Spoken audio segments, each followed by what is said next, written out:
4 ans après les faits, le procès de l'affaire Global Cash s'est donc ouvert aux assises ce matin. 6 jeunes, tous originaires de Lyon ou sa banlieue, sont sur le banc des accusés. Certains d'entre eux contestent leur participation à l'opération, d'autres la minimisent. Tout l'enjeu va être de déterminer le rôle de chacun au cours d'un braquage où les malfaiteurs n'ont pas hésité à prendre un otage et à tirer à l'arme automatique.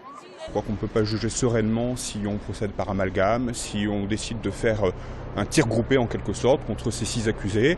Chacun est différent, chacun a ses positions. Le mien conteste, il conteste fermement. Mais l'ombre de Michel Néret et les méthodes de la PJ planent au-dessus de ce procès. Les suspects étaient filés depuis déjà plusieurs semaines, mais la police aurait préféré attendre le flagrant délit pour intervenir.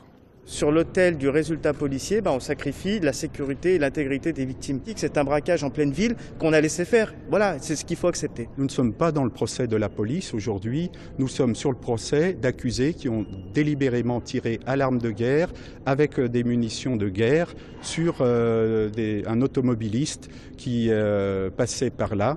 Et dans cette mesure, je ne vois pas comment on pourrait alléger un peu leurs responsabilités parce qu'ils n'ont pas été attrapés auparavant par la police.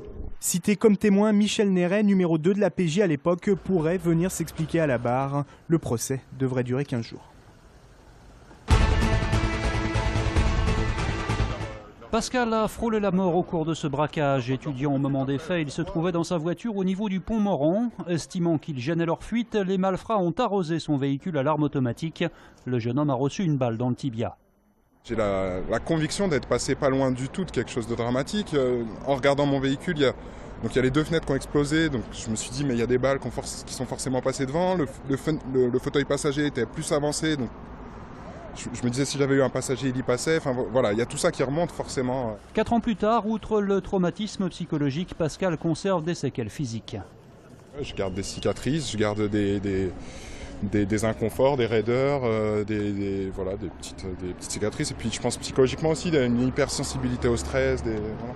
Après la vie continue, j'ai réussi à me reconstruire. J'ai été très bien accompagné par mes soignants, par ma famille, mes proches, par mon avocat aussi. Partie civile dans le procès, Pascal voudrait aujourd'hui surtout comprendre.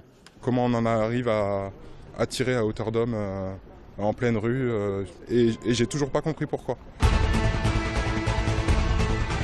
Trafic aérien perturbé aujourd'hui à l'aéroport Saint-Exupéry, au premier jour de la grève des pilotes d'Air France. 71% des vols de la compagnie ont été annulés, soit 19% de l'ensemble des vols prévus sur la journée. Air France propose des reports de billets sans frais à ses clients ayant un vol prévu entre le 15 et le 22 septembre, date annoncée de la fin du mouvement. Autre mouvement de grève entamé aujourd'hui, celui des inspecteurs du permis de conduire. Ils dénoncent la réforme de l'examen du code qui pourrait être délégué à des prestataires. On nous enlève des missions, nous avons perdu cet été le TG, l'épreuve théorique générale. Donc ce n'est plus les inspecteurs qui font cette mission. On nous a aussi enlevé le poids lourd professionnel. Donc on sent bien qu'il y a une direction vers la privatisation. Et nous tenons à ce que le permis de conduire reste un service public. Conséquence de cette grève, dès aujourd'hui, des examens ont dû être annulés. Nous avons 8 élèves qui devaient passer, ils n'ont pas pu passer aujourd'hui. On ne sait pas jusqu'à quand ça va durer apparemment. Donc on est obligé de repousser un peu à chaque fois l'examen et puis dire aux élèves, voilà, on va aller aux examens, on ne sait pas si vous allez passer ou si vous n'allez pas passer. Donc c'est vrai qu'ils ont pris des jours de congé et ça les impacte quand même pas mal. Êtes-vous plutôt voiture, vélo, transport en commun ou marche à pied? Dans quelques jours, le Citral va lancer une grande enquête sur les déplacements. Une étude qui concernera 569 communes situées dans le Rhône, mais aussi le Nord-Isère et une partie de l'Ain. Autant dire du jamais vu en France. C'est effectivement 27 000 personnes qui seront interrogées, ce qui est énorme. Ça devrait nous permettre d'avoir vraiment une image de la façon dont les gens se déplacent et dont ils entendent se déplacer dans le futur. Les entretiens seront réalisés par téléphone ou à domicile auprès d'un panel représentatif qui sera soumis à un questionnaire bien précis.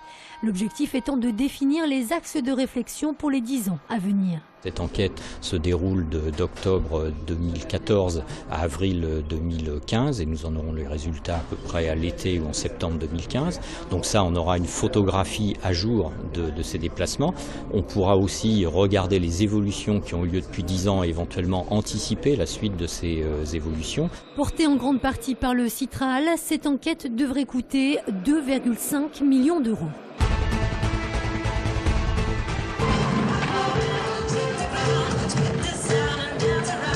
300 000 personnes étaient présentes hier pour assister au traditionnel défilé de la Biennale de la danse. Entre les terreaux et Bellecour, 4500 musiciens et danseurs ont fêté les 10 ans de ce grand rendez-vous artistique.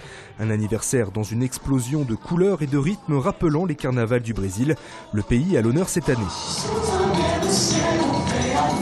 16 000 spectateurs se sont ensuite réunis sur la place Bellecour pour admirer l'adaptation du Lac des Cygnes par la sud-africaine Dada Masilo. La fête s'est terminée par une chorégraphie finale sur un air tout trouvé pour l'occasion.